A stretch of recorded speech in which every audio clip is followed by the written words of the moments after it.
शङ्करं लोकशङ्करं सुत्यं समग्रेतन स्वयमेव लक्ष्मी श्रीरङ्गराजमहिषी मधुरैः कटाक्षैः नारायणं नमस्कृत्य नरं चैव नरोत्तमं देवीं सरस्वतीं व्यासं ततो जयमुदीरयेत् पूजन्तं राम रामेति मधुरं मधुराक्षरम् आरुह्य कविता सकां वन्दे वाल्मीकिकोकिलं हरि परमेश्वर स्वरूपाనికి శుభ నమస్కారం. ఇవాళ మనం దేవి భాగవతంలో పాపాల జాబితాలో కొన్ని చెప్తారు. వేమహ మాయ గురుతల్పగమన అని పంచమహాపాతకాలేంటో వర్ణిస్తారు. అవి శిశు హత్య, ద్రోణ హత్య, గురుతల్పగతుడు కావడం, అలా కొన్ని పాపాలు చెప్తారు. దాంట్లో యజ్ఞధ్వంసం అనేది ఒక మహాపాపం కిందే చెప్తారు దేవి భాగవతంలో. అటువంటి యజ్ఞధ్వంసం ఒకటి పరమశివుడు చేశాడు, దక్ష యజ్ఞధ్వంసం. దానికి బ్రహ్మరథం కట్టారు పోతన గారు, దానికి బ్రహ్మరథం కట్టారు వ్యాసుల వారు. వాళ్ళు ఇద్దరు బ్రహ్మరథాన్ని పడతారు. ఇది ఒక పాపాల జాబితాలో చెప్పే విషయం పరమశివుడు చేయడం ఏంటి, దాన్ని వీళ్ళు పొగట్టడం ఏంటి, ఇది వింటే మనకు పుణ్యం వస్తుందా పాపం వస్తుందా అంటే ఇంత మహత్తరమైన పుణ్యం వస్తుందా ఆఖరణ చెప్తారు. అలా విషయంలో వస్తే బ్రహ్మగారి శరీరం నుండి సృష్టి కొంత భాగం జరిగింది.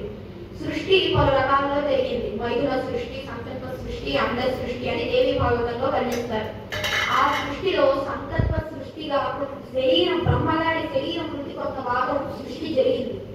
ఆ సృష్టిలో బ్రహ్మగారి బొటమే నుంచి దక్ష ప్రజాపతి, అలా కాకుండా ఇంకో 10 మంది ప్రజాపతులు ఉద్భవిస్తారు. ఆ 10 మంది ప్రజాపతుల్లో కూడా దక్ష ప్రజాపతికి నాయకత్వాన్ని ఇస్తారు. ఆయన అందరిలో గొప్ప, ఆయనని తక్కువ అంచనా వేయడానికి లేదు. ఆయన చాలా గొప్ప. ఆయనకి 16 మంది అమ్మాయిలు కలుగుతారు, 16 మంది పిల్లలు. ఆ 16 మందిలో ఆఖరణ ఒక అమ్మాయికి ఆయన దాక్షాయిని అని పేరు పెట్టి రుద్రుడికి ఇచ్చి కళ్యాణాన్ని చేస్తారు. ఆయన రుద్రుడు చాలా కాలం చక్కగా ఉండేవారు. రుద్రుడు దక్షుడు కూడా చాలా కాలం ఉండేవారు. అదయ్యాక ఒకసారి ఒక దీర్ఘ సత్రయాగాన్ని చేస్తారు. సత్రయాగం అంటే మన యజమానులుగా ఉండే ఎవరైతే పురోహితులుగా మంత్రాన్ని చదువుతారో యాగానికి, వాళ్ళే యజమానులుగా కూడా ఉన్నదాన్ని సత్రయాగం అంటారు. అటువంటి ఒక దీర్ఘ సత్రయాగం చాలా కాలం నడిచే ఒక పెద్ద సత్రయాగాన్ని సంకల్పిస్తారు. చేసి ప్రజాపతులు, త్రిమూర్తులు అందరూ వస్తారు. ఆ సత్రయాగానికి వచ్చి కూర్చుంటారు. ఆ సత్రయాగానికి ముందు ఒక మహాసభ ఏర్పాటు చేస్తారు, ఎంతో గొప్ప సభ. ఆ సభలో అందరూ ప్రజాపతులు, త్రిమూర్తులు, పరమశివుడు, బ్రహ్మ అందరూ కూర్చొని ఉంటారు.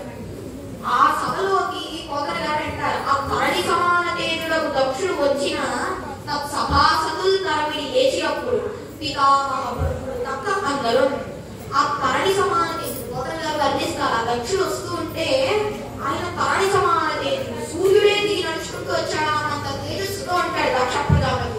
ఆయన అంత భూస్థాపిత శరీరం కత్తితో మన తెగరాయింది. ఆయన అంత మంత్రానుష్ఠానము, ఆయన శక్తి అటువంటిది. ఆయన తరణి సమాన తేజుడు దక్షుడు వచ్చిన సభాసతులు తరమిడి లేచినప్పుడు ఆయన ఎవరండి ఆయన అడిగేది ఎక్కడో లేచి నిల్చుంటారు. ఆ తరమిడి లేచినప్పుడు పితామహుడు అందరూ సమంతా లేస్తుంది. ఇద్దరు లేవని వాళ్ళు ఎవరు? పితామహ తండ్రి గారు, ఆయన బ్రహ్మగారు, ఆయన బిరుదుగా పితామహ. ఆయన లేవు, భర్గుడు అంటారు. ఆయన పొదగారు పరమశివుడు అంటు, రుద్రుడు అంటు, భర్గుడు అంటారు. అసలు అంత విచిత్రమైన నామం వేస్తారు. సరే, నా నామం గురించి మాట్లాడదాం. దక్షుడు వస్తాడు సభలోకి. వచ్చి లేచిన వాళ్ళంతా ప్రసన్నంగా ఎంచోడు. లేవని వాళ్ళు సభలో ఎవరు? ఆయన లేవని వాళ్ళని చూస్తారు. పితామహ లేవలేదు. సరే, తండ్రి గారు కదా సృష్టి కాదు, ఆయన లేవలేదు. సరే, ఇటు తిరుగుతాడు. ఎర్రబడిపోతుంది కన్ను. ఆ కన్ను ఎర్రబడిపోవడంలోనే అజ్ఞానం బయటపడిపోతుంది. ఆయన దక్షుడు ఇవాళ ఏ వస్తువుకి సభలోకి వచ్చాడు, ఆయన అజ్ఞానంతో ఉన్నాడు దక్షుడు. అంతే, కన్ను ఎర్రబడిపోయి చూస్తాడు. చూసి ఈయనే మామగారు. పితృపంచకంలో ఒకటి. పితృపంచకం ఏంటంటే జన్మనిచ్చిన తండ్రి, గాయత్రి మంత్రోపదేశం చేసిన గురువు, మామగారు, కన్యాదానం చేసిన మామగారు, మన పెద్దన్న గారు, లేకపోతే రాజుగారు, పెద్దన్న గారు, లేకపోతే ఇంట్లో పెద్దవాళ్ళు. వీళ్ళ 5గురిని కంట్రోల్గా చెప్తారు. మరి నేను పితృపంచకంలో ఒకటి మనసుడు లేవడేంటి, వీటికి ఇంత అహంకారమా అని కన్ను ఎర్రబడి చూస్తుంది.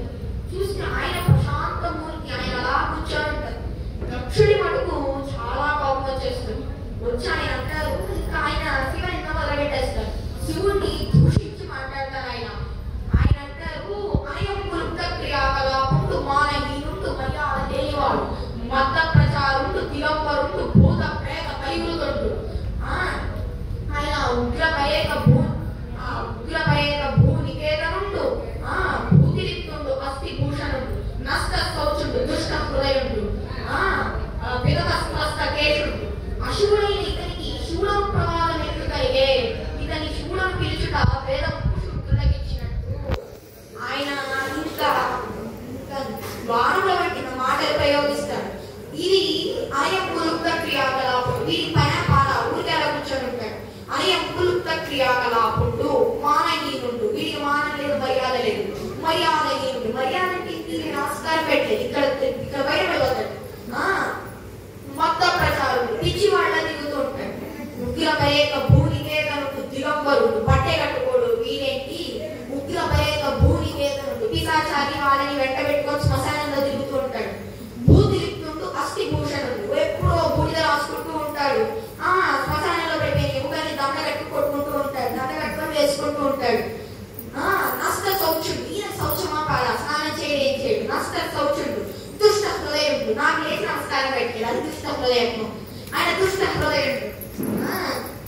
అశివుడైన ఇతను, అశుచి అయిన ఇతన్ని శివులను పిలుచుట వేదము శుద్ధులకు ఇచ్చినట్టు. అసలు వీడి శౌచమేదా, వీడి శివుడా, వీడు మంగళములు చేసేవాడా, వేదము శుద్ధులకు ఇచ్చినట్టు. ఇక్కడ నేను చిన్న మాట చెప్పాలి. ఆయన బొగ్గుడు అని అంటారు పోదాల. బొగ్గుడు అంటే ఎవరు? నా అష్టమూర్తి తత్వంలో పరమశివుడికి బంధనామం ఒకటి. ఆయన బొగ్గుడు అంటే ఆ నామం తలుచుకునేసరికి అజ్ఞానం భస్మం అయిపోతుంది. అటువంటి నామం బంధనామం. అటువంటి ఆయన అజ్ఞానం ఎందుకు ఉంటుందని ఆయన అంటారు దక్షిణామూర్తి స్తోత్రంలో, విశ్వపశ్చలిగా జగార హృదయ అశ్వస్వామి సంబంధిత శిష్యాచార్య కదా తదైవ పితృపుత్రాత్మన భేదః.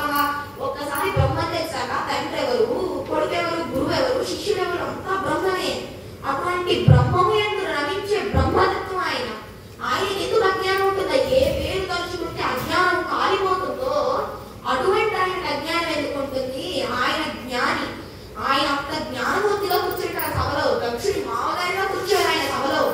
ఆయనను సభలో కూర్చోబెట్టి అంత జ్ఞానమూర్తి ఆయన, మిగిలిపోతున్న జ్ఞానం అగ్ని. అటువంటి ఆయన కూర్చోబెట్టి ఆయన దక్షుడు లేస్తే అంతే అజ్ఞానమే. ఆయన లేవరు. ఆయన అంతటా ఈ విశ్వమునందు విశ్వనాథుని చూసి రమిస్తుంటారు. ఆయన బ్రహ్మమునందు రమించేవారు.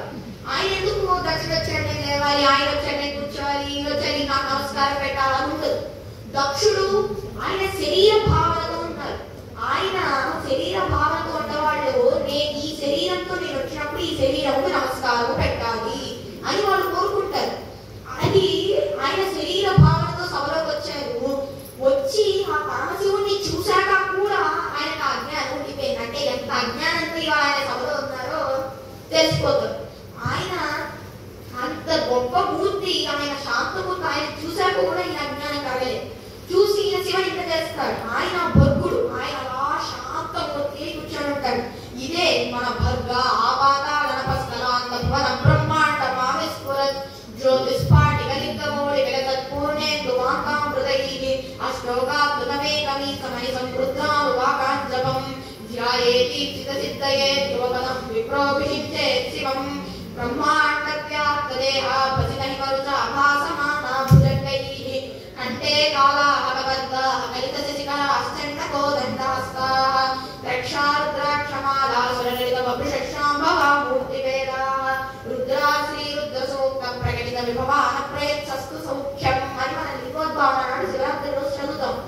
అది ఏంటిది అంటే ఆయన ఆపాతాళనభస్థలాంత భువన బ్రహ్మాండమావిస్ఫురత్. ఆయన మొత్తం లోకమంతా వ్యాపించేసి ఆయన జ్ఞానమూర్తిగా కూర్చున్నారు. అందుకే జ్ఞానం కోరిన వాళ్ళు పరమశివుడికి పూజ చేస్తారు. ఆయన అంతటి జ్ఞానమూర్తికి అజ్ఞానం ఎందుకు ఉంటుంది? ఆయన అందుకు లేవలేదు. అది అర్థం చేసుకోలేని దక్షుడు తిట్టడం మొదలుపెట్టి తిట్టేస్తారు. ఆయన అంటారు ఆయంకులుంత క్రియాకలాపుడు, నీకు పని పాటు లేదని అన్ని తిట్టాక మన వ్యాసుల వారు కోదల గారు అంటారు ఈ దక్షుడి చేత గౌరవంతో చేయబడినది ఆ వ్యాఖ్యానము స్తోత్రం వైపరంగే. స్తోత్రం ఎలా అయింది అంటే పరమశివుడు అనే జ్ఞాని. ఇది దక్షుడు ఆయన కోపంలో చేసినదంతా పరమశివుడికి మన స్తోత్రమైంది. ఈ స్తోత్రం ఎలా అయిందండి? ఇట్లు కదా అంటే స్తోత్రం ఎలా అయిందంటే అయముక్త క్రియాకలాపుడు, పని పాలు లేవు ఈయనకి, ఈయనేమి చేయడు. ఏంటది? ఆయన మనకి వేరొక చేత రెండు మార్గాలు ప్రతిపాదింపబడ్డాయి. ఒకటి నివృత్తి మార్గం, ఒకటి ప్రవృత్తి మార్గం. ఆయన ప్రవృత్తి మార్గం రెండు మనం అందరం ఉంటాం. అంటే లేవడం, సంధ్యావందనం చేయడం, దేవుడికి పూజ చేయడం, దీపం వెలిగించడం, అది ప్రవృత్తి మార్గం. ఈ మార్గం ఎందుకు వెళ్ళి వెళ్ళి వెళ్ళి వెళ్ళి 4 మెట్లు ఎక్కేసాక ఆయన బ్రహ్మ తెలిసిపోతుంది. అంతటా విశ్వం కనపడదు. మాయ తొలగిపోయి విశ్వం ఎందుకు విశ్వనాథుడు కనపడడం మొదలు పెడతాడు. వాళ్ళకి ఇంకా బ్రహ్మీవ భవతి, వాళ్ళు ఇంకా ఈ అవసరం లేదు. వాళ్ళ సంధ్యావందనం అన్ని వాళ్ళు బ్రహ్మాన్ని తెలుసుకొని బ్రహ్మం యొక్క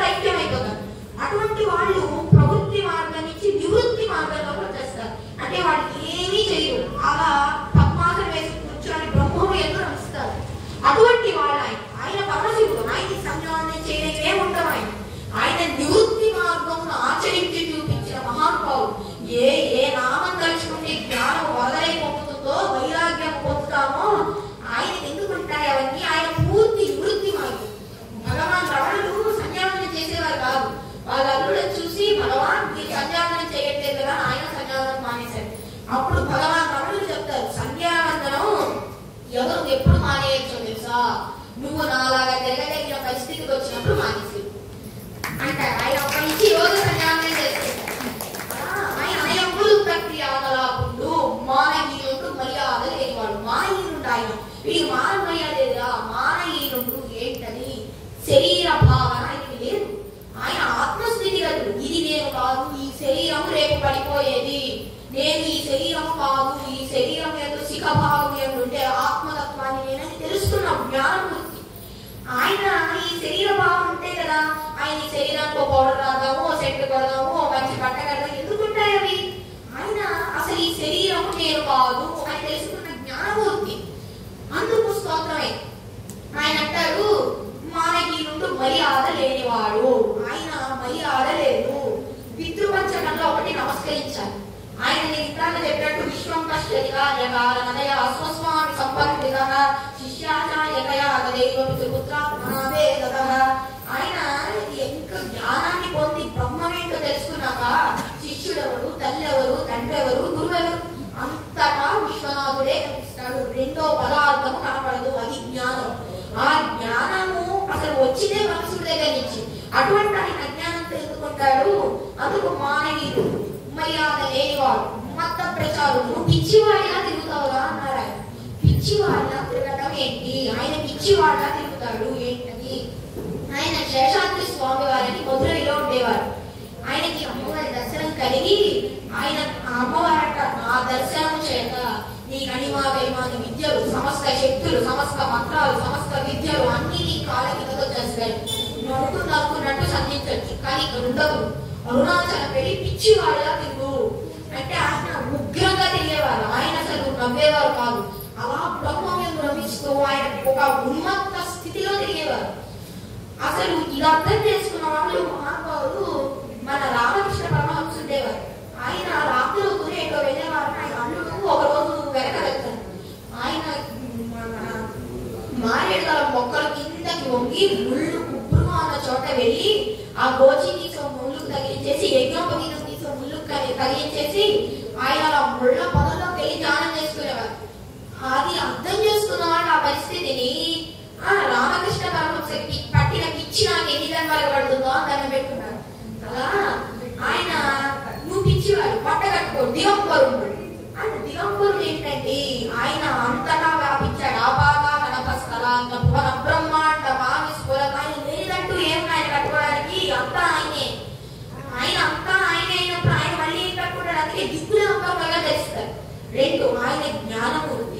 ఆయన భగవాన్ రాముడు ఆత్మ సాక్షాత్కారమే అరుణాచలం వెళ్ళాక గోచీగుడ్డ కూడా తీసి అవతల పారేసి ఆయన ఆ పాతాళ లింగం దగ్గర వెళ్ళి కూర్చుంటే ఆయన తొడల కింద పురుగులు, చెర్రీలు, చీమలు తిని ఆయన తొడలు తినేస్తుంటే ఆ తర్వాత భక్తులు చేరాక అన్ని మీరు జ్ఞానులు, మీరు ఆత్మస్థితి కదు, కానీ లోకం అంటే ఒకటి ఉంది కదండి, ఒక గోచి పెట్టుకోండి అంటే ఆయన పరమశుద్ధి ఈశ్వరు బ్రహ్మానికి గోచి పెట్టుకుంటారని పెట్టుకునేవారు. ఆయన అంత జ్ఞానమూర్తి పరమశివుడు. ఆయన ఎందుకు బట్ట?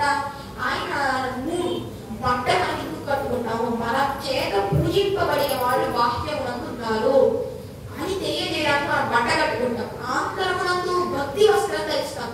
పరమశివుడు ఎవరిని చేయడానికి? ఆయన పైన ఎవరున్నారని ఆయన బట్ట కట్టుకోవడానికి ఆయన అందుకు బట్ట కట్టుకోడు. ఆయన దిగంబరుడు. భూత ప్రేత కలిగుతుండు. నువ్వు భూత ప్రేతాలతో తిరుగుతావయ్యా. స్తోత్రం ఎలా అయింది? సాధారణంగా శివలింగ చేసేవాళ్ళు నీకు అంటూ ఉంటారు భూత ప్రేతాలతో తిరుగుతాడు. నేను మాట అంటాను, భూత ప్రేతాలు కూడా సృష్టి యొక్క భాగం. అవి ఒక ఏదో జన్మ చేసి చెయ్యరాని పాపాలు ఏమో చేసి అలా మారే. అటువంటి వాటిని కూడా వెంట పెట్టుకు తిరుగుతాడు. ఆయన అంతటి కరుణామూర్తి.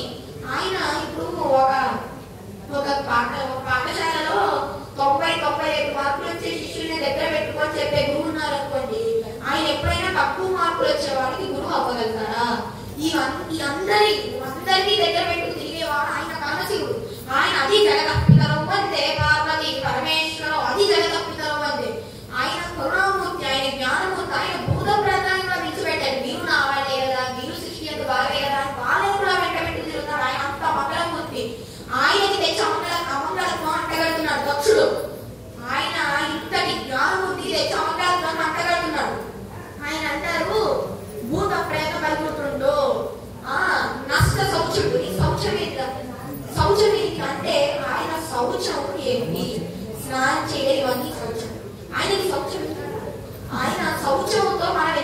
మన మనస్సు ఒక దానికి నిలబడాలంటే శౌచం ఉండాలి. అందుకే మనం జపం చేసుకున్నా ఏం చేసినా ఆచరణ చేస్తాం. మనం సంధ్యావందనం చేసుకున్నా మనస్సు నిర్మలంగా ఉండాలని అన్ని మాటలు ఆచరణ చేస్తాం. మన మనస్సు నిర్మలంగా ఉండాలి. అందుకే మనం అలా శౌచంగా స్నానం చేసి ఉంటాం. మన మనస్సు ఒక దానికి నిలబడాలంటే శౌచం ఉండాలి. ఆయన మనస్సు ఎవరికి నిలబడాలి, ఆయన ఎవరిని ధ్యానించాలి, లోకమంతా ఆయన ధ్యానిస్తున్నప్పుడు ఆయన ఎవరిని ధ్యానించాలి. అందుకు ఆయన శౌచమంతులే, ఆయన పూర్తిగా నివృత్తి మార్గంగా వెళ్ళిపోయారు. ఆయనకి శౌచం అవి అవసరం లేదు. కాబట్టి ఆయన స్తోత్రమైంది. దుష్ట హృదయుడు నీవు అసలు మంచివాడి కాదు, ఎందుకు పితృపక్షంలో ఒకటి నేను ఆయన నాకు నమస్కరించట్లేదు, ఏం చేయట్లేదు, నువ్వు నాకు నమస్కరించట్లేదు, నువ్వు చాలా దుష్టుడి అని ఆయన మాట్లాడతారు. మాట్లాడాక ఆయన అంటారు విగతస్వస్తకేశుడు. ఆయన అసలు ఆయన జుట్టేది, ఆయన జుట్టు ముడేసుకోవడం, కేశ సంస్కారం ఉండదు, ఏముండదు, అలా తిరుగుతూ ఉంటాడు. ఆ జట ఎంతున్న మహిమ తెలుసా? మనందరం పుణ్యస్నానానికి వెళ్ళి నదిలో దిగి మునిగి స్నానం చేసాం అనుకుంటాం. ఆయన కలిగకు రాదు, ఒడ్డు ఎత్తు కూర్చొని తిరుగుతూ ఉంటుంది. అది బ్రహ్మగారు సృష్టిస్తారు, అది కంటికి కనపడదు. నదిలో దిగి వేస్తూనే మన పుణ్యాన్ని తిని బతుకుతూ ఉంటుంది. అది మనం కాకి స్నానం అంటారు. మన సంకల్పం లేకుండా నది స్నానం చేస్తాం. అదో సంకల్పం ఉంటుంది. అది చదివి ఒడ్డు ఎన్నున్న ఇసుక నదిలోకి విసిరి స్నానం చేయాలి. అలవ దాటున్నా సరే మన బ్రాహ్మణ వర్గంలోనూ రాజుల పుణ్యము ఉంటుందో మంత్రం చదువుతూ పడవ ఎందుకు వెళ్ళాలి. ఎందుకంటే నీటికి ఈశ్వరత్వం ఉంటుంది. మనం దాన్ని మన తెప్పలో దాన్ని తొక్కుతూ వెనక్కి కోస్తూ మన నీళ్ళ ముందుకు వెళ్తాం. అది నీళ్ళకి ఈశ్వరత్వం ఉంటుంది. అది ఏం అనుకోకుండా మనకి అలా తప్పితే దారి ఏదో మంత్రం ఉంటుంది. అది చదువుకొని పడవ ఎందుకు కాలు పెట్టి ఎక్కి వెళ్ళాలి. మనం ఇవేం చేయడం, చక్కగా అట్ని చెట్టు ఇట్ని చెట్టు మంచిగా వెళ్ళిపోతూ ఉంటాం. అది ఇటువంటి ఫలితము, ఇటువంటి పాపం మనకి రాకుండా మన నది స్నానం వెళ్తాం రావాలంటే ఆయన జటని కలుచుకొని కబడ్డీ అనుకున్నారంటే చాలు, మన పుణ్యం మనకు వచ్చి అక్కడదాకా చేసిన పాపం అంతా దగ్ధమైపోతుంది. అటువంటి గొప్ప పవిత్రమైన జటని పట్టుకొని విగతస్వస్తకేశుడని తిడుతున్నాడు. ఆయన ఉగ్రకరేక భూనికేతనుడు మన శ్మశానం ఎందుకు తిరుగుతాడు? పరమశివుడు అమంగళకరుడు, ఆయనకి పూజ అవసరం లేదు. ఆయన శ్మశానం ఎందుకు తిరుగుతాడు తెలుసా? కాయము వీడి జీవులకి కంపిక చిత్తగా నెగుచుండగా నిజ నందన నందితులు నాయనా నీ ఏడ్చి తప్పు చేసినది లేదు. ఆయన ఈ శరీరము వీడి ఇది మట్టి ముద్దగా నేను ఇంకోటి ఉన్నాను అని శరీరం నుంచి ఆత్మ విడబడిపోయాక కంపిక చిత్తగా ఎంత ఘోరమైన నొప్పి ఉంటుందంటే అది మనం తట్టుకోలేము. అటువంటి నొప్పితో శరీరం విడబడిపోతుంటే అంటే నిజ నందన నందితుడు నాయనా నీ ఏడ్చి తప్పు చేయనిది లేదు. వాడు ఏడవడం తప్పే చేసేది ఏమీ లేదు. కన్న కొడుకు శ్మశానం దాకా వచ్చి వెనక్కొచ్చేస్తాడు. అట్నుంచి ఎవ్వరు రాదు. నా మట్టి శరీరం కాలిపోతుంటే జీవుడు పైన నిలబడి చూస్తాడు. ఓ ఇది ఇన్నాళ్ళు దీనిగా ఇన్ని పేరెల్లో పోసింది కాలిపోతుంది, కాపాడేవాడు లేడు, నేనంటూ ఒకటి విడబడిపోయింది, నేను ఏదో నాకు అర్థమైంది. నేను ఈ శరీరం మట్టి ముద్దని కాదని తెలుసుకొని ఇన్నాళ్ళు ఈ శరీరాన్ని పట్టుకు ఏడ్చానా, ఇది నేను మట్టి ముద్దని చూపించానా? ఏంట్రా నా పరమశివ ఈ అజ్ఞానం అని ఏడిస్తే దిక్కు ఉండదు. ఇంకా ఒక్కసారి శరీరం నుండి విడబడిపోయాక ఇంకా యాతన తట్టుకోలేము. అక్కడుంటాడు పరమశివుడు. నేనున్నాను నా జీవితంలో ఒక్కసారన్నా శివాని నేను నిలబడ్డాను నీకోసం, నేనున్నాను నీకోసం, నేనున్నాను నీకోసం అని పరమశివుడు భుజాన చేసి పంపిస్తారు వైలోకాన్ని. అది పరమశివుడు. ఇది జగదత్పితము అంటే పార్వతి పరమేశ్వరు, అది నా పరమశివుడు. అది ఆయన అంత జ్ఞానమూర్తిని పట్టుకొని అశుచి అయిన ఇతనికి శూడ ప్రభావం ఎట్లు కలిగే అని ఇంత దూషణ చేశాక పరమశివుడు ఒక్క మాట మాట్లాడు. ఆయన ఇదపూర్వం పెట్టి ఇప్పుడు ఇంకా ఆనందంగా ఉన్నాడు. ఎందుకంటే దక్షుడికి ఇది దిగ్గేమో కానీ పరమశివుడికి ఇప్పుడు నేను చెప్పినట్టుగా ఇదంతా స్తోత్రం. ఆయన దక్షుడు అప్పుడు శపిస్తాడు, నీకు యజ్ఞభావం ఎందుకు హవిస్సులు ఉండేది బాగా, నువ్వు నీ వెంట తిరిగిన వాళ్ళందరూ నీలానే తయారవుతూ కాక అని విస్సున లేచి వెళ్ళిపోతాడు. విస్సుగా వెళ్ళిపోతే భృగు కన్నెగరేస్తాడు. తిట్టని కన్నెగరేస్తాడు భృగు. ఎగరేస్తే నందీశ్వరుడు చూస్తాడు. నందికి వాహనం కదండి, ఆయనకి ఈశ్వరుడికి అభేదం. ఆయన నందీశ్వరుడు భృగుని శపిస్తాడు, నువ్వు వేదం ఎందు ప్రతిపాదించిన పూర్వభాగం ఎందున్న కర్మభాగం ఎందు నప్పడుగాక భార్యను రమించదుగాక వివిధ విధమైన మధురాహారములు తినడానికి మనస్సు చేయించదు కాక, జన్మ మరణం జన్మ చక్రం మీద పడిపోదు కాక, నీకు మోక్షం రాకుండా కాక అని దక్షిణ చెప్పించి దక్షిణ వెనకున్న వాళ్ళందరూ కూడా ఇట్లా అయిపోవాలని నందీశ్వరుడు శపిస్తాడు. భృగువు వీడు శపిస్తాడు. ఈ పరమశివుడు వెంట తిరిగిన వాళ్ళందరూ, పరమశివుడిని అనుసరించిన వాళ్ళందరూ, పరమశివుడిని నమ్మే వాళ్ళందరూ పిచ్చి వాళ్ళే తిరుగుతారు కాక, పరమశివుడు అనే జగలు కట్టుకొని తిరుగులైపోదు కాక, పాషండులైపోదు కాక, అంటే వేదములానే ఉంటుంది కానీ వేదం కాదు, అది పాషండులైపోదు కాక, మీకు మోక్షం రాకుండదు కాక అని మన భృగు వీడు శపిస్తాడు. నందీశ్వరుడు అని శపిస్తాడు. సభ నిండా పెద్ద కోలాహలం చల్లైపోదు. ఆయన పరమశివుడు హాయిగా లేచాడు. ఆయనకి మనస్సులోకి వెళ్ళలేదు, ఆయనకి పట్టలేదు. మనం మనస్సులోకి వెళ్తే ఇంటికి వెళ్తూనే సతీ సతీ సతీ సతీ చూడు మీ నాన్న ఎంత నింద చేశారు, నేను వెళ్తే ఎంత అవమానించాడో తెలుసా మీ నాన్న అని చెప్పలేదు. పోనీ నందీశ్వరునైనా ఒరే సభాషరా నేనే వాళ్ళైపోయాను బలి వేసావు ఆయనకి సూపర్ అన్నారా, అది అంటే ఆయన అంత జ్ఞానం వచ్చింది. ఆయన అలా లేచి హాయిగా వెళ్ళారు. వెళ్తే ఇంటికి వెళ్తుంటే సతీదేవి ఎదురొచ్చి తెలిసి కూర్చోబెట్టి మొహంలో కూడా ఏదో అయినట్టు తెలియదు. సతీదేవి అక్కడ మనసిరిగి తిన్నాడంటే మనసిరిగి తిన్నారు అమ్మ, ఆడికి తెలియదా ఏదో అయిందని. ముఖము ఎందు ఇంత పిసర కూడా ఏం లేదు. ఆయన ఎంత ఆనందంగా వెళ్ళారో దిగుడీకృత ఆనందంగా వెనక్కి వస్తారు. ఆవిడ మనసిరిగి తిన్నారు, ఆవిడ కూడా ఏమనదు. ఆయనకి అస్సలు ఒక్క అక్షరం కూడా కొనలేదు. ఆయనతో స్తోత్రముగా భావిస్తారు. అటువంటి పరమశివుడి ఇంటికి వెళ్తాడు. ఆయన మళ్ళీ సాయంత్రం అవుతున్న ఆయన మళ్ళీ జ్ఞానబోధ చేసుకుంటాడు, దక్షిణామూర్తిగా కూర్చుంటాడు. మళ్ళీ సాయంత్రం అవుతున్న ఆయన జలాటవి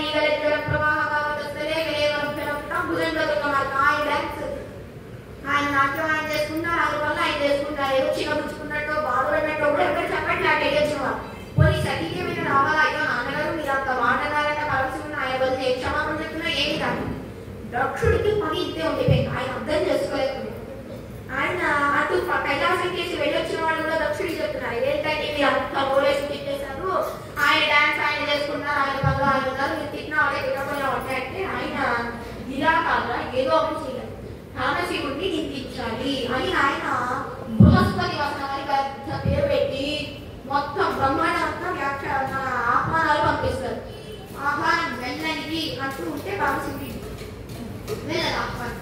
ఆయన వెళ్తే ఆయన మొత్తం తిరిగి మొత్తం ఆహ్వానాలు ఇచ్చొచ్చి నిరీశ్వర యాగాన్ని సంకల్పించి దాని ముందు వాజపేయాన్ని సంకల్పిస్తారు. వాజపేయం చేసి ఆయన బృహస్పతి వసనాన్ని ఈశ్వరుడికి ఆవిర్భావములు చేసి యజ్ఞాన్ని సర్జిస్తారు. ఇక్కడితో ఆయన దక్షుడు ఒక్క అమంగళం ఒక్క మాట చాలండి ఇంత దూరం తెచ్చేస్తుంది. ఆ ఒక్క మాట మీద జాగ్రత్త పడాలి. ఎక్కడ మొదలైంది ఎక్కడికి వెళ్ళిపోతుంది. ఆయన మళ్ళీ అసలు వాళ్ళు బాగానే ఉంటారు. అసలు లోకానంతా వడగట్టి మాట్లాడేది బాగా అసలు వాళ్ళు బాగానే ఉంటారు. ఈ భృగువు మూష అనేదో ద్వాదశాదిత్యంలో సూర్యుడు భృగువు మూష కలిసి ఆయన ఇంకా రెచ్చగొట్టి ఈ నిరీశ్వర యాగాలన్నీ సంకల్పం చేస్తారు. చేస్తే అందరూ వెళ్తూ ఆయన ఒక దాదాపు నెల దాకా అందరూ లోకాల నుంచి వెళ్తూ ఉంటే ఒకరోజు సతీదేవి వెళ్ళింది. అంతఃపురం మేడెక్కి అక్కడ ఆడుకుంటూ ఉంటే అక్కడ పైకి వెళ్ళిపోతున్నారు వాళ్ళు. అది వెళ్తూ మాట్లాడుకుంటారు. దక్షిణకి ఇచ్చాడు, ఇంత పెద్ద యాగం చేశాడు, ఆయన ఆహ్వానంలో రాలేదు నిరీశ్వర యాగం. అక్కడికి వెళ్ళే వాళ్ళు ఎవరికి తెలియదు. అందరూ వెళ్తున్నారు. అమ్మ ఇప్పుడు అసలు పార్టీలు బయటపడతాయి కదా, ఆయన చేసేదే యజ్ఞం నిందించడానికి ఒకటి. ఇప్పుడు అసలు పార్టీలన్నీ బయలుదేరుతాయి. మనకి ఎందుకంటే అటు వెళ్ళి ఆయన కంగ్రాట్స్ చెప్పి మనకి కైలాసానికి వచ్చి కూర్చుంటే సరిపోతుందని చక్కగా మొత్తం అందరూ వెళ్ళిపోతున్నారు. వెళ్ళిపోతే మునీశ్వరులు వాళ్ళు వీళ్ళు పెద్దవాళ్ళు అందరూ వెళ్తున్నారు. వెళ్తూ ఉంటే అమ్మవారు చూస్తారు. అంతఃపురం మేడకి చూస్తారు. చూసి వాళ్ళు వెళ్తున్న వాళ్ళు కూడా సతీదే వెళ్ళిపోయినా అని అడిగి వెళ్తున్నారు. ఎక్కడ వెళ్ళలేదే మాకు అసలు తెలియదు ఇలా ఉందంటే, అదేంటి పుట్టింట్లో శుభకార్యం వారం ముందే వెళ్ళాలి, మేము వెళ్ళిపోతున్నా అనుకుంటూ వెళ్తున్నారు. అమ్మవారు వస్తారు. వచ్చి కావున ఆ యజ్ఞం కూడా ఈ వివిధ నప్పులన్నీ ఎగదలదిగో నాదా మనము పోవెళ్ళను కోరికే నాకు కొట్టెను అమ్మవ.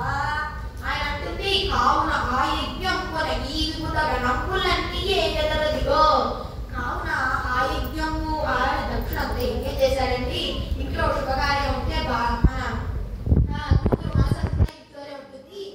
మనకి వెళ్తాం కదండి, వివిధ రంగులన్నీ చక్కగా వెళ్ళిపోతున్నాయి, మనము వెళ్ళిపోదాం కదా అన్నట్టు అంటే పరమశివుడు వింటు ఆవిడ ఇంకో మాట అంటుంది, నాయనుజులు వారి ప్రాణనాథులతో బాయక వద్దురు మనము పోయినచో వారి నచటకను మనకి ఎన్న.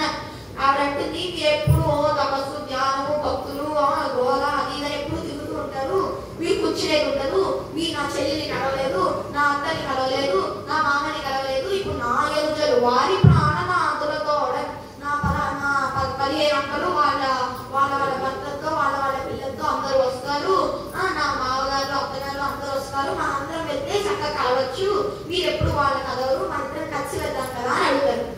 పరమశివుడు ఏది ఆఖ్యానం మనకి ఏది మన ఆహ్వాన పత్రిక రాలేదే, పిలవడానికి ఓ మర్యాద ఉంటుంది, ఎప్పుడు ఇష్టం వచ్చినట్టు పిలవడానికి ఉండదు, ముందు వెళ్ళి అల్లుడిని పిలవాలి, అల్లుడిని పిలిచి ఒక మర్యాద ఉంటుంది, ఇష్టం వచ్చినట్టు పిలవాలి, వెళ్ళి అల్లుడి దగ్గర ఇంటికి వెళ్ళి ముందు అర్చక బ్రహ్మని వారిని పిలవాలి, వాళ్ళ ఇంటికి వెళ్ళి మీరంటే మీ మంత్ర శక్తి చేత మా కార్యం దిగ్విజయం అవ్వాలని వెళ్ళి అర్చక బ్రహ్మ దగ్గరికి వెళ్ళి అడగాలి.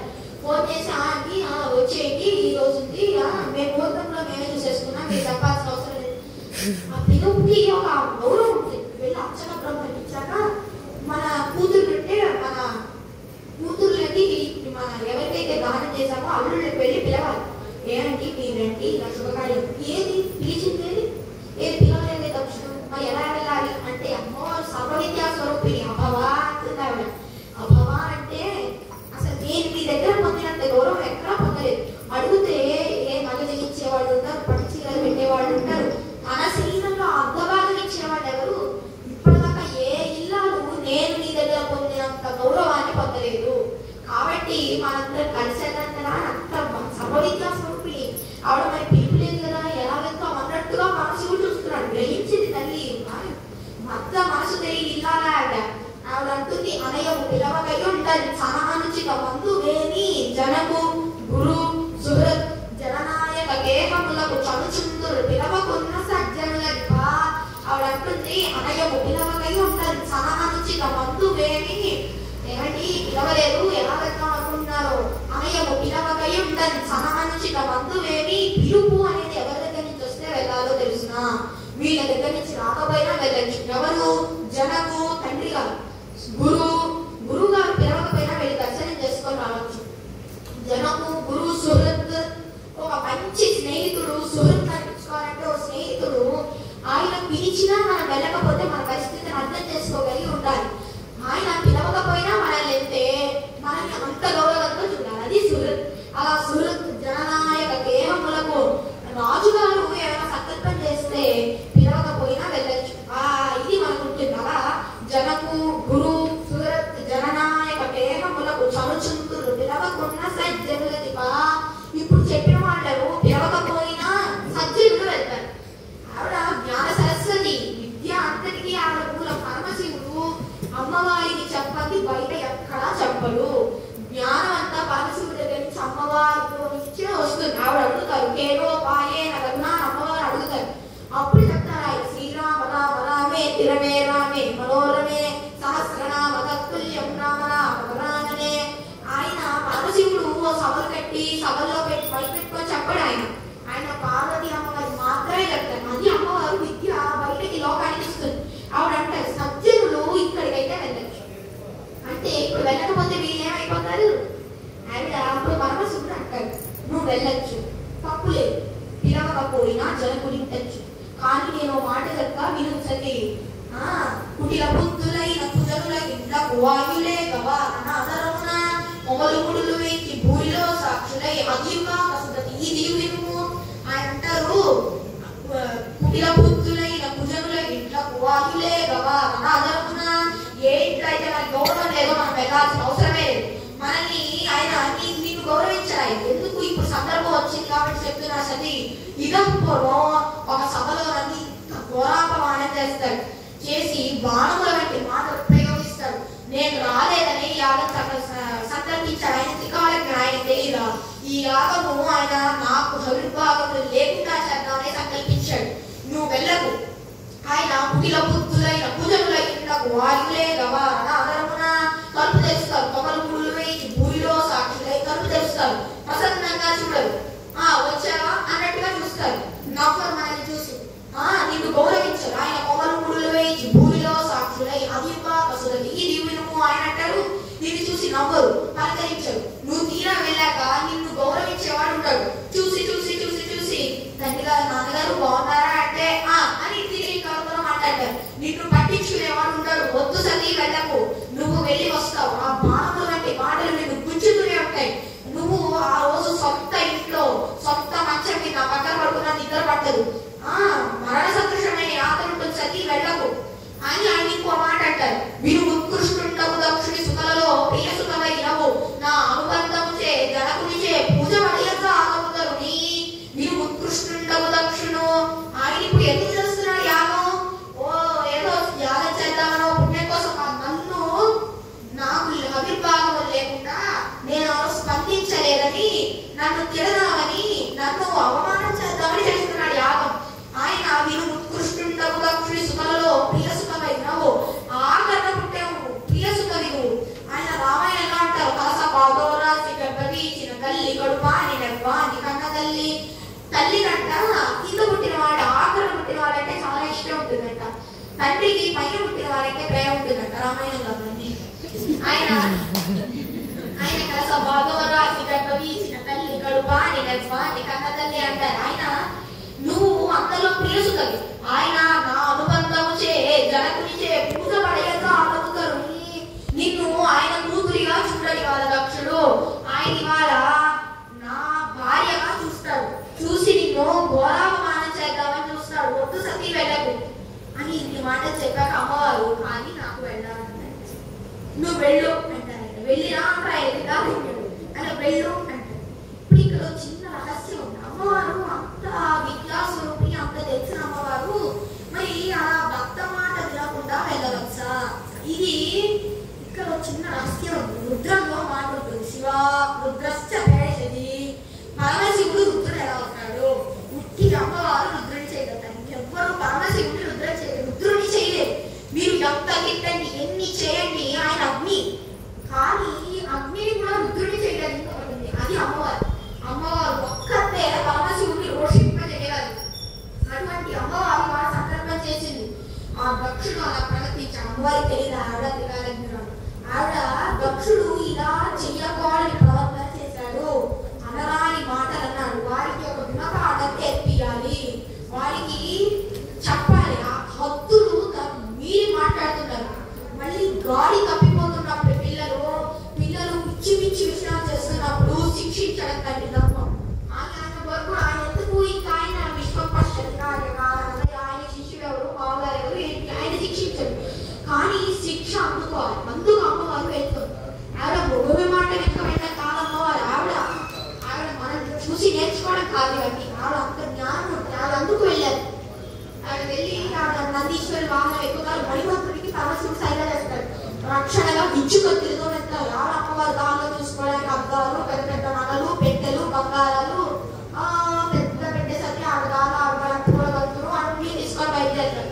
బయలుదేరి పరమశివుడు రావట్లేదన్న బాధలోనే అమ్మవారు అంత బయలుదేరుతారు. బయలుదేరి వృషభ వాహనం ఎక్కి అది అమ్మవారు అలా వెళ్ళి పక్క దిగుతారు. దక్షిణ సభ దగ్గర దిగి లోపలికి వెళ్తారు. అప్పుడు చనుచిందిన యమ్మగుమలు జనకుని సోదరులు తక్క సభలోని వారెవ్వరు దక్షుని భయము చేత పలకరింపర ఇది మహాత్మా. ఆయన అంటారు చనుచిందిన యమ్మగుమలు. ఆయన అమ్మలు వాళ్ళు పిన్నులు వస్తారు, కాదేస్తారు. జనకి సోదరులు తక్క అన్న తమ్ముళ్ళు అక్క చెల్లెలు కదిలిస్తారు. సభలోని వారెవ్వరు దక్షుని భయము చేత పలకరింపర ఇది మహాత్మా. ఆయన సభలోని వాళ్ళు పలకరించేది లేదు.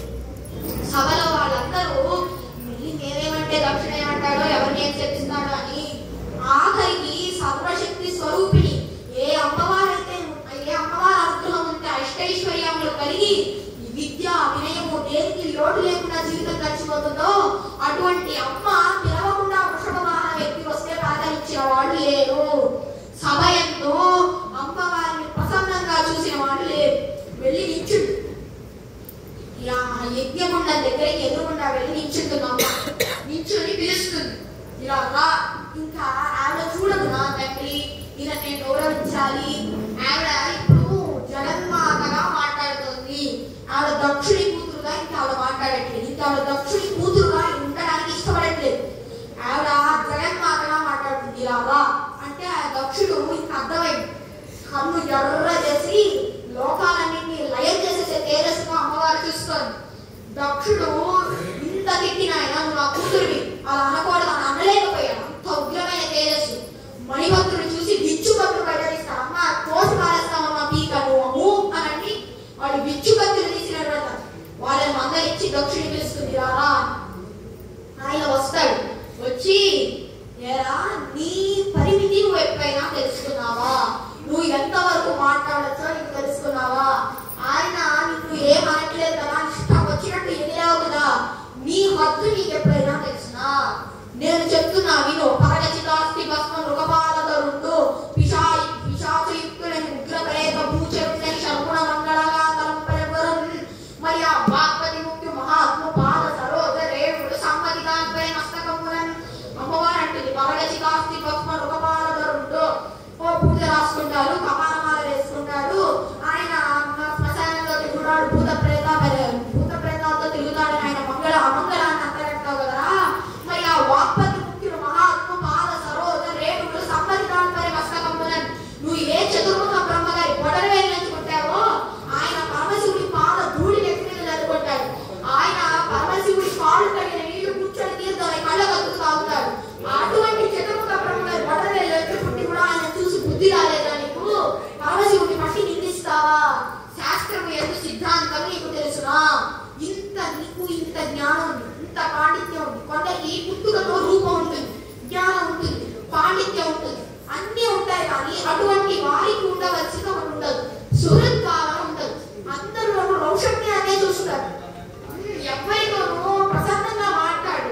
అందరూ వీళ్ళంటే చిన్నవాడు, నేను వీకంటే ప్రాప్యం, నేను వీకంటే తెలిసిన వాడన్నా అహంకారంతో తిరుగుతూ ఉంటారు. అటువంటి వాడివి నువ్వు అసలు ఇన్ని శాస్త్రాలు చదివావే, శాస్త్రము ఎందు సిద్ధాంతము తెలుసునా?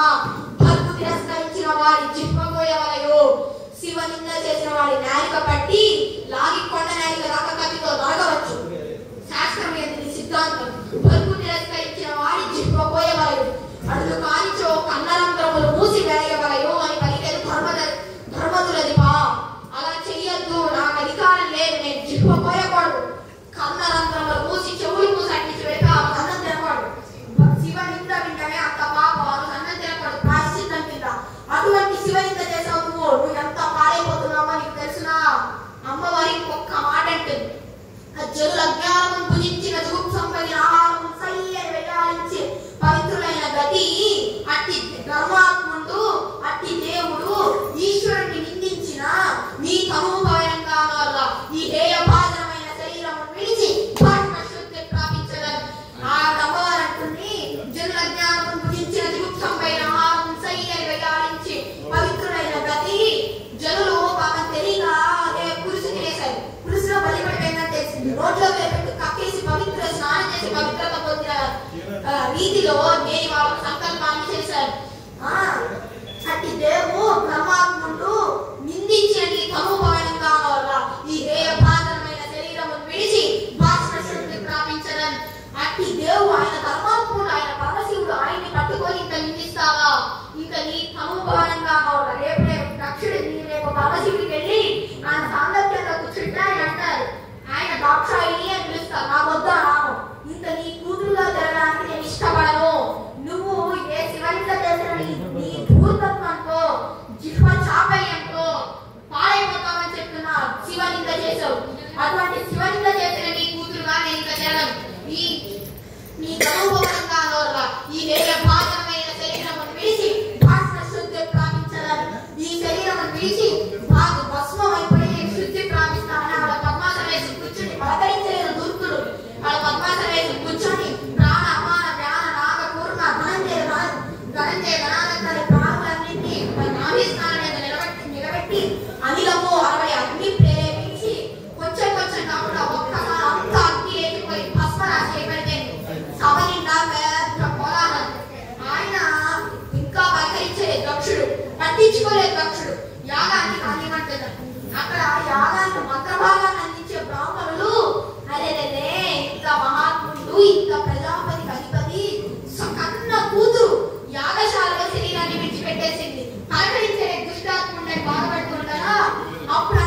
సృష్టించి, అభిచారం అంటే అది చాలా చేయకూడని రీతిలో ఒక హోమాన్ని చేసి మాంసము, నెత్తురు వాటిని హవిస్సులుగా ఇచ్చి గణాన్ని సృష్టిస్తారు.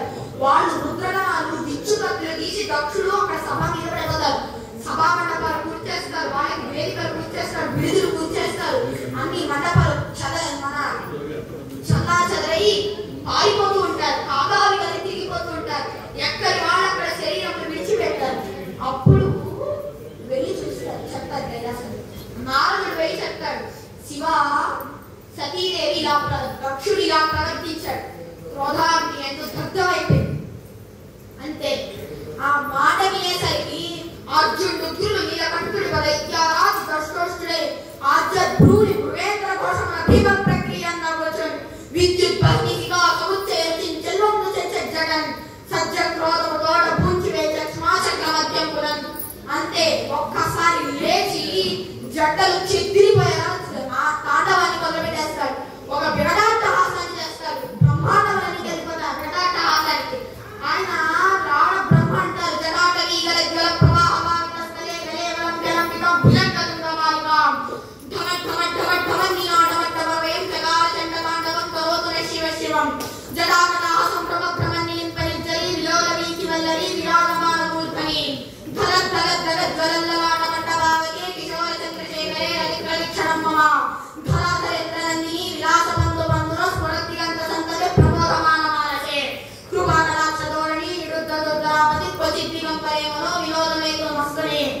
ఆయన జటాభుజంగ పింగళ స్ఫురత్మనామణి ప్రభాకలంబ కుంకుమద్రవద్వైత్తరిక్త ధూముకే మడాంత సింధుర స్ఫురత్యోత్తరీయమేతురే మనో వినోదమద్భుతం విభోర్తు భూతవర్తరి సహస్రలోచన ప్రవృత్య శేషలేఖ శేఖర ప్రసూతి సూని ధోరణి విదూషణాంగ్రి పీఠభూ భుజంగరాజమాలయాని భద్రజాత చూడక శ్రీయైచనాయదాయకాం చకోర బంధుశేఖరః అంటూ అలర్వ సర్వమంగళాకళాకదంబమంజరీ రథ ప్రవాహమాధురీ విజృంభణ మధోకృతం పురాంతకం మతాంతకం పరాంతకం భవాంతకం భవంతకాంతకాంతకం భవంతకాంతకం భజే అని రావణ బ్రహ్మస్తోత్రం చేస్తాడు. అలా ఒక తాండవాన్ని మొదలుపెట్టేసి దిగ్గజాలకి త్రిశూలాన్ని గుర్చి భుజం మీద వేసేసుకుంటారు. భుజం మీద వేసి ఆయన ఒక ప్రళయ తాండవాన్ని మొదలుపెట్టేశాడా అని ఒక మోస్తరి వాడు పలకలేనంత వికటాట హాసంతో ఆ బ్రహ్మాండాలు తల్లిపోయే ఒక వికటాట హాసాన్ని చేసి ఆయన తాండవాన్ని మొదలుపెడతాడు. ఆ శబ్దము ఆ రూపానికి ఎవరు నిలబడిపోతారు. ఆయన ఎంత శాంతమూర్తిగా ఉంటారో కోపం వస్తే అంత ఉగ్రుడు అవుతాడు.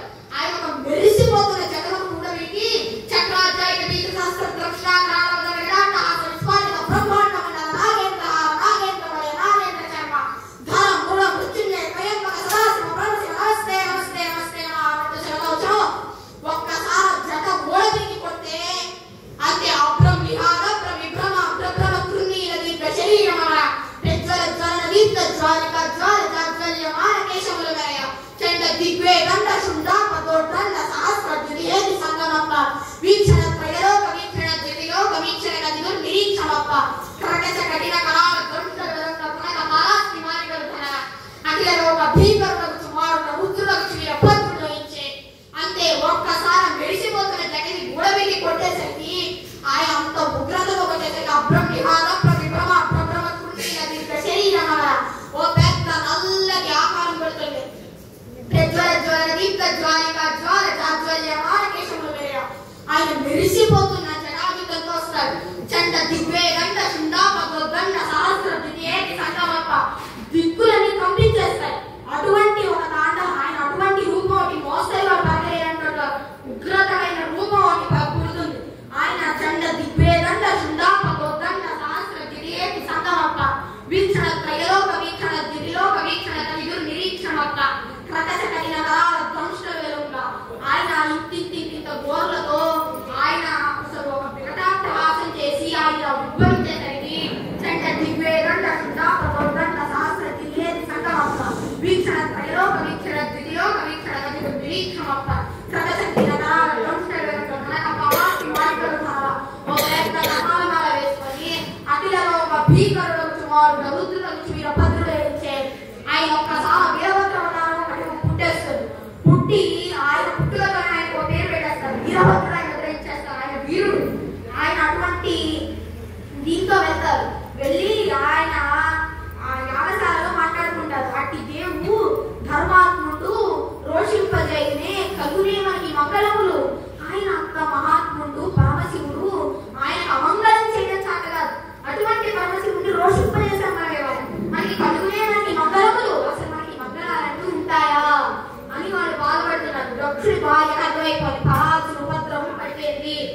చేయరాని పాపానికి ఫలితం వచ్చేసిందని ఆయన వీరభద్రుడు వచ్చి యాగశాల మీద పడిపోతారు.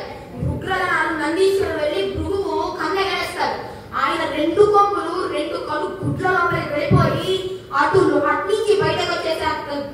దీంతో పొడి చేసేసరికి భృగుకి కళ్ళు లేకుండా కింద పడిపోతే భృగు మీద ఎత్తేస్తాడు నందీశ్వరుడు. ఎత్తే ఆ తర్వాత మూషాలపై సూర్యుడి మీద మణివంతుడు పడతాడు. పళ్ళు పడకటా కొరుకుతావా శివలింగ చేస్తే, నీకెంత ధైర్యం అని సూర్యుడికి పళ్ళన్నీ టపట పట పటక పీకేసి ఇంకా పళ్ళు పీకడానికి పళ్ళ అంటారని దవడలు చీచోతలు వారి పీకేస్తారు పళ్ళు. ఆఖరికి వీరభద్రుడు మొత్తం యాగశాల అంతా ధ్వంసమైపోయింది.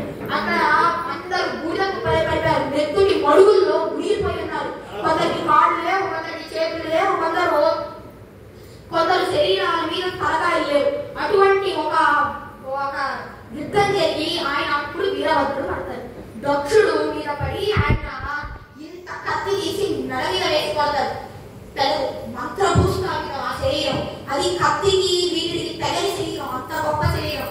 ఆయన కానీ శివలింగ చేసినందుకు ఆయన 2 ఇంత గోరు ఇందాక చెప్పాను కదండి, ఆ గోరు 2 పీకిలో పడి దించేసి గోరు తగిలి లోపలికి వెళ్ళలేనంత వరకు దించేసి మిగతా ఇంకో చేతిలో దవడ లోపలికి గోరు తగిలి వెళ్ళలేనంత దవడ లోపలికి దించేసి ఈ చేతి ఇటు ఆ చేతి ఇటు తిప్పి ఆ తలని తెంచోతగా యజ్ఞంలో వేసేస్తారు. వేసి పరమశివుడికి హరిభాగములు లేని యజ్ఞంలో ఇంత సహకరించి హరిభాగములు పుచ్చుకుంటావా అని మూత్రంతో ఆపేస్తారు. అగ్ని నీకు గౌరవం ఏంట్రా అని అగ్నిని అలా ఆపేస్తారు. ఆపేశాక బతికి బట్టగట్టిన వాళ్ళంటూ ఉన్న వాళ్ళు ఎవరు? ఆయన శివలింగ చేస్తూ ఉంటే చంపలు వేసుకొని దక్షుడు ఎంత తప్పు చేస్తున్నాడని అనుకొని ఇంటికి ఆహారం తిన వాళ్ళు ఎటువంటి దెబ్బ లేకుండా బతికి పట్టగట్టారు. అటువంటి వాళ్ళు బ్రహ్మ దగ్గరికి వెళ్తారు. వెళ్ళి అయ్యా మేము ఇలా చేయడానికి తప్పు చేశాం, ఇంత ఘోరమైన పాపం చేశాం, మేము ఇలా పరమశివుడికి హరిభాగములు లేని యజ్ఞం చేశామంటే బ్రహ్మ గారు ఎవరు చెప్పిన యజ్ఞాలు రావి, ఎవరు చెప్పిన యాగాలు? వేదం మీకు ప్రమాణము, మీ ఇష్టం వచ్చినట్టు మీరు ప్రమాణము కాదు, వేదము ప్రమాణం. వేదం ప్రతిపాదించినట్టు జీవితం గడపాలి. అటువంటి వేదాన్ని తిరస్కరించారు మీ వారు. ఎవరి కోసమైతే యాగాలు వచ్చాయో, ఎవరి కోసమైతే యజ్ఞాలు వచ్చాయో, ఎవరైతే మనం పెడితే తినము, ఎవరైతే అగ్ని తప్పించినలా అగ్ని ముఖంగా ఏ ఈశ్వరుడైతే తింటాడో, ఆ ఏ ఈశ్వరుడి కోసమైతే యజ్ఞ భాగాలు వచ్చాయో ఆ ఈశ్వరుడికి ఆవిర్భాగం లేకుండా యాగం చేస్తారా? దేనికి కాచనా? దేనికి యజ్ఞము, దేనికి యాగము? యజ్ఞ యాగాలు ఈశ్వర సేవకి వచ్చినవి. ఈశ్వరుని కాసేపు ఆయన నింద చేద్దాం, ఈయన నింద చేద్దాం వచ్చినవి కాదు. అటువంటి యజ్ఞ యాగాలని మీరు అపవిత్రం చేస్తున్నారు. మీకు వేదము ప్రమాణము కాదన్నవాడు నాస్తికుడు. ఈశ్వరుడు లేడు అన్నవాడు కాదు, వేదము ప్రమాణం కాదన్నవాడు నాస్తికుడు. అటువంటి మీరు నాస్తికత్వాన్ని పొందేశారు. ఈశ్వరుడు ప్రమాణము కాదని తిరిగారు.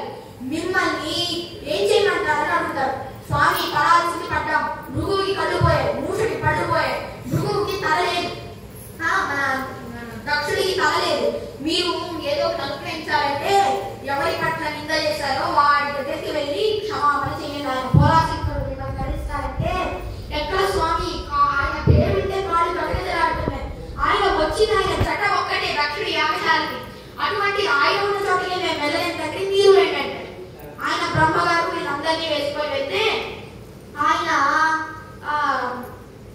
దక్షిణామూర్తి అయి చిన్ముద్ర బట్టి అలా శాంతమూర్తి అయి ఎటువంటి కోపము లేకుండా అస్సలు పూర్ణ బ్రహ్మానందం రమిస్తున్నా ఆయన జ్ఞానిగా కూర్చొని ప్రశాంతంగా కూర్చొని ఇటు అగ్ని పట్టుకొని ఇటు డమరుకం పట్టుకొని ప్రసన్నమైన ముఖంతో ఆయన ఆనందమూర్తి అయి కూర్చొని ఆయనని చూసేసరికి వీళ్ళు ఈయనకంటే కదా వచ్చింది యాగశాలకి, ఈయన ఇంత శాంతమూర్తి, ఇంత ఆయనకి కోపం కలిగిందంటే మరి వాళ్ళు ఎంత చెయ్యరాని అపరాధం చేశాం అని వాళ్ళు అనుకుంటారు.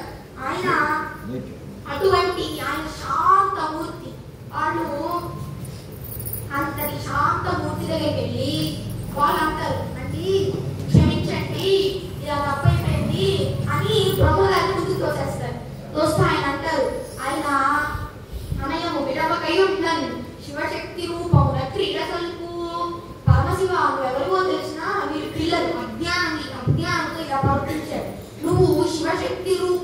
క్రీడసల్పు నువ్వు ఇటు చేతిలో డమరు కాని పట్టుకుంటావు. డమరుకం సృష్టి చేస్తుంది. సృష్టి చేసి నువ్వు ప్రసన్నంగా నవ్వుతూ ఉంటావు. ఆయన స్థితి చేస్తావు. మా అందరినీ చల్లగా చూస్తావు. మా అందరికీ మంగళము చేస్తావు. మన ఇంట్లో ఒక మంగళము జరిగింది అంటే పరమశివుడి వల్లనే. మనకి ఇంకే ఏ దేవతా అనుగ్రహం వల్ల మంగళములు కలగవు. ఆ మంగళము చేసేది పరమశివుడి ఒక్కడికే. అటువంటి మంగళమూర్తిని నీకు అమంగళంతో అంటగట్టినారు, మీరు క్షమించండి అని ఆయన అంటారు. శివశక్తి రూపంలో క్రీడసల్పు ఇటు నవ్వి స్థితి చేస్తావు, ఇటు అగ్ని పట్టుకొని ప్రళయాన్ని చేసి ప్రళయ తాండవాన్ని చేసి అన్ని లోకాన్ని నీలో కలిగేసుకుంటావు. అటువంటి నీ మంగళ రూపాన్ని దూషించిన ఈ పిల్లని క్షమించు. నువ్వు ఒక సాలిపురుగో గోడ తిరగొస్తుంది, ఇటు గూడు కట్టాలనుకుంటుంది, దాని నోటి నుంచి ఉప్పు వచ్చేస్తుంది, అది కట్టుకుంటుంది. 4 రోజులు ఉంటుంది, ఆ గూడును అదే చెప్పేసి వెళ్ళిపోతుంది. మనం చేయగలుగుతామారా? అటువంటి వాడి స్వామి నువ్వు నిన్ను అర్థం చేసుకోలేని వాడిగా ప్రవర్తించారు. అది నగరాజత్వం. ఆయనంతా తెలియదు చేతిలో డమరుకాన్ని పట్టుకొని ప్రసన్నంగా నవ్వుతూ ఇటు అగ్నిని పట్టుకుంటాడు. అటువంటి నగరాజత్వాన్ని స్తోత్రం చేస్తాడు. చేస్తే ఆయన పోలాశక్తుడు. ఆయనకి ఇవన్నీ ఎందుకుంటాయి? ఆయన అందరికీ బలాలు ఇచ్చేస్తాడు. యాగశాలలు పరమశివుడికి వెళ్ళి స్తోత్రం చేస్తూనే పరమశివుడు ఇంకా మాట అనుకుంటే యాగశాలన్నీ ఇదపూర్వం లేచి నిలబడిపోతాడు. ఆపేసిన అగ్ని ఇంత ఎత్తు ప్రజ్వలిస్తుంది. అగ్ని ఎప్పుడు ఇలా నేలిక జాపినట్టుగా ప్రజ్వలినప్పుడు ఆవిర్భావం ఇయ్యాలి.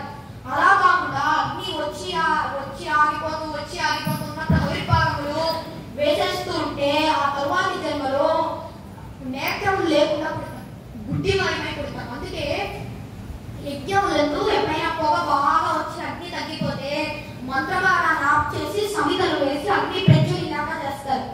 సమిధలు వేయకుండానే పరమశివుడు ఇంకా మాట్లాడకుండానే అంతటి ఎత్తు అగ్ని ప్రజ్వలిపోతుంది. సభా మండపంలో అన్ని మండపాలు నిలబెట్టిపోయి, అన్ని వేదికలు నిలబెట్టిపోయి, అన్ని ఆసనాలు నిలబెట్టిపోయి ఆ సభా మండపం తయారైపోతుంది. అయ్యాక అప్పుడు పరమశివుడు అంటాడు, మూషకి పడిస్తుంది ఆయన, కానీ యజమానంగా తింటారు. ఆయన ఎప్పుడైనా తినాలొస్తే భృగువుకి కనిపిస్తాయి, కానీ ఆయన ఆవిర్భావంలో ఆయన కనపడినా ఆయన కళ్ళు మళ్ళీ వెనక్కి వస్తాయి. దక్షుడికి ఓ గొర్రె తలకాయ వెళ్ళి పెట్టండి. లేనిపోని శివలింగకి పోయి లేనిపోని అమంగళత్వాన్ని ఏ మంగళమూర్తి అంటగట్టాడో ఆ మంగళమూర్తి అంటగట్టినందుకు అమంగళంగా చూసే ఒక గొర్రె తలకాయని తీసుకుని ఆయన పెట్టండి. ఆయన మళ్ళీ లేస్తాడు. ఆయన పూర్ణ స్వస్థత పొందుతాడు. ఆయన యుగపూర్వం కంటే దిగుడీకృతమైన స్వస్థత పొంది లేచి నిలబడతాడు. మీ అందరికీ నేను అభయమిస్తున్నాను. నేను దీన్ని నన్ను నిందించినట్టుగా చూడట్లేదు అని ఇందాక మీకు ప్రతిపాదించింది చెప్పి ఇది వాడు ఇందుకు దక్షిణ చేసింది నాకు స్తోత్రమే. మీరు ఎటువంటి కష్టము లేదు, నేనున్నాను మీకే పరమశివుడు వాళ్ళని పంపిస్తాడు. వాళ్ళు వెళ్ళేసరికి భృగువు వీళ్ళందరూ లేచి శరీరాన్ని అంతా చూసుకుంటూ ఉంటారు బాగుందా అని. పూర్ణ స్వస్థత పొందుతారు. దక్షుడికి వెళ్ళి గొర్రె తలకాయ పెడతాడు. ఆయన చెడుక్కున లేచి ఆయన ఎవ్వరిని చూడకుండా కైలాసానికి పరిగెట్టి స్వామి నాకు కొత్త నేత్రం ఇచ్చావు కదా, నేను ముందు నిన్నే చూస్తానని ఆయన కైలాసానికి పరిగెట్టి అప్పుడు స్తోత్రం చేస్తాడు. నీకపరాధులకు నన్ను దండించుట దండనము కాదు, నన్ను రక్షించుటగా తలచును అపవీసపురారుద్ర. ఆయన అంటారు, నీకపరాధులకు నన్ను దండించుట దండనము కాదు మదే స్వామి, నిన్ను అనరాని మాటలన్నా నేను చెయ్యరాని పాపం చేశాను. ఆయన ఇంత కరుణామూర్తి స్వామి అని సాష్టాంగపడి ఆయన అమ్మవారు అంటారే బ్రహ్మగారు పాద సరోజ రేణువులు ఎత్తిన వేసుకుంటారని, ఈయన వెళ్ళి ఆ పాద సరోజ రేణువులు ఎత్తిన వేసుకొని ఆయన సాష్టాంగపడి ఆయన చూసేసరికి ఆయన చూసినట్టు ఇలా పడిపోయి ఇలా దండం ఇలా కర్ర పట్టుకొని వదిలితే ఎలా పడిపోతుందో అలా పడిపోయి దండ ప్రణామం చేసి నీకపరాధులను నన్ను దండించుట దండనము కాదు మది నన్ను రక్షించుటగా తలచును అపవీస పురారుద్ర. స్వామి నన్ను దండించావని నేను ఎప్పుడూ చెప్పుకోను, ఎవ్వరికీ చెప్పను, ఎవ్వరిని నింద చేయను. నువ్వు నన్ను దండనము కాదు మది నన్ను రక్షించుటగా తలచును. నేను మళ్ళీ ఇటువంటి నింద చేయకుండా, మళ్ళీ ఇటువంటి అజ్ఞానానికి పోకుండా, నా ప్రజాపతి అనబడే పదవిని పోగొట్టుకొని భూమండలం మీద పడిపోయి తలకిందులుగా జన్మామరణం పునరపిదని జగదేశయం అన్నట్టు పుట్టడం చాలా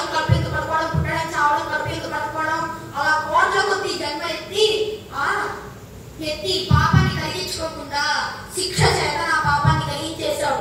మళ్ళీ నా ప్రజాపతి పదవిని నాకు ఇచ్చేశావు. ఎంత గొప్పవాడి స్వామి, నీ కపరాధులకు నన్ను దండించుట గండనము కాదు మదే నన్ను రక్షించుటగా తలచును అభమ ఈశపురారుద్ర. ఆయన అంటారు, ఇందాక ఏ నామములతో అయితే తిరస్కరిస్తాడో, ఏ నామములు పరమశివుడికి చక్కగా తిరస్కరిస్తాడో ఆ నామములతో పొడి రుద్ర అని ఆఖరికి కలుపుతారు. స్వామి నువ్వేంటో చూసాను చాలు, ఇంకా నువ్వు ఆ రుద్రతత్వాన్ని ఉపశాంతి చెయ్యి, మా అందరికీ మంగళం కలిగించావు. నీకంటే మంగళస్వరూపుడు ఎవరని స్తోత్రం చేస్తాడు. వెళ్ళి అమ్మ యాగం మధ్యలో ఆగకూడదు, వెళ్ళి నువ్వు ఇదపూర్వంగానే యాగం చెయ్యి అని పంపిస్తే దక్షుడు వెళ్ళి పరమశివుడికి అభిర్భాగములతో చేస్తే అప్పుడు శ్రీ మహావిష్ణువుగా ప్రత్యక్షం అవుతారు. అప్పుడు ఆయన అక్కడ యజ్ఞ యజ్ఞనాథన ఆయన అక్కడ స్తోత్రం చేస్తారు. చేశాక దక్షుడు మళ్ళీ పూర్ణ స్వస్థత పొందితే దక్షుడిని అభ్యమిస్తారు.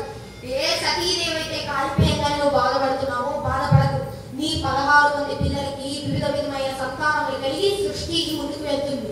సతీదేవి మళ్ళీ పర్వతరాజ పుత్రికగా పార్వతి అన్న పేరు పెట్టుకొని నన్ను చేరుతుంది.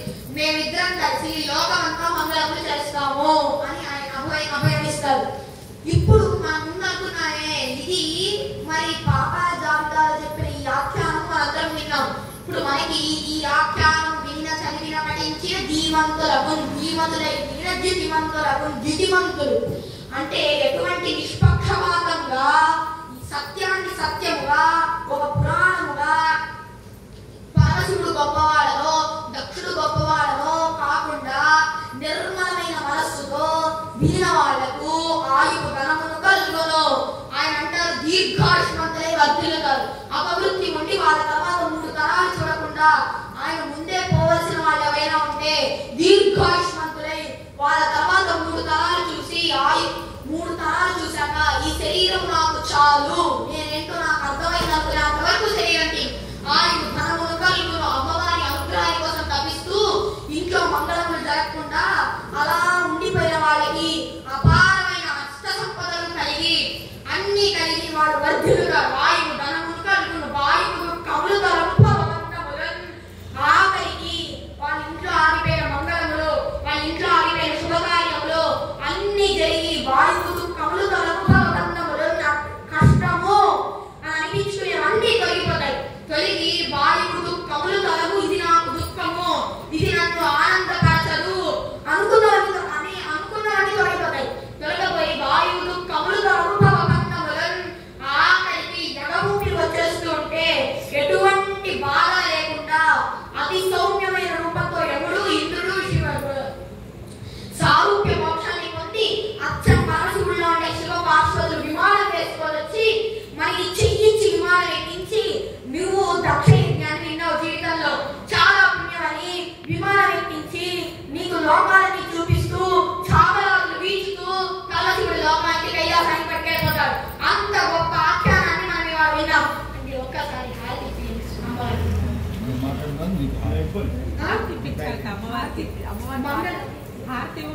స్తోత్రం చెప్పాక హారతి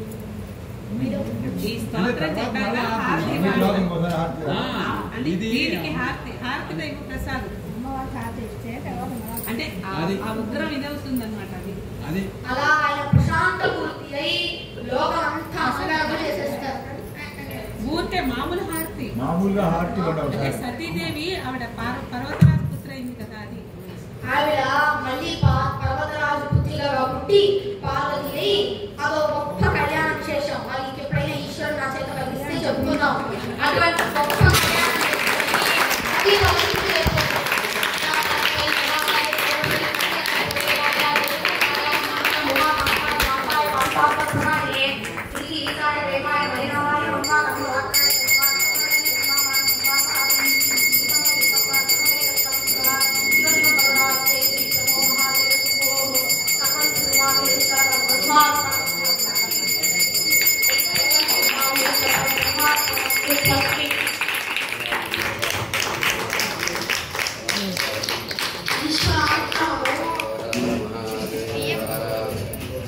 ఈశ్వరానుగ్రహం మన ఈశ్వర ప్రసాద రూపంలోనే దక్కుతుంది.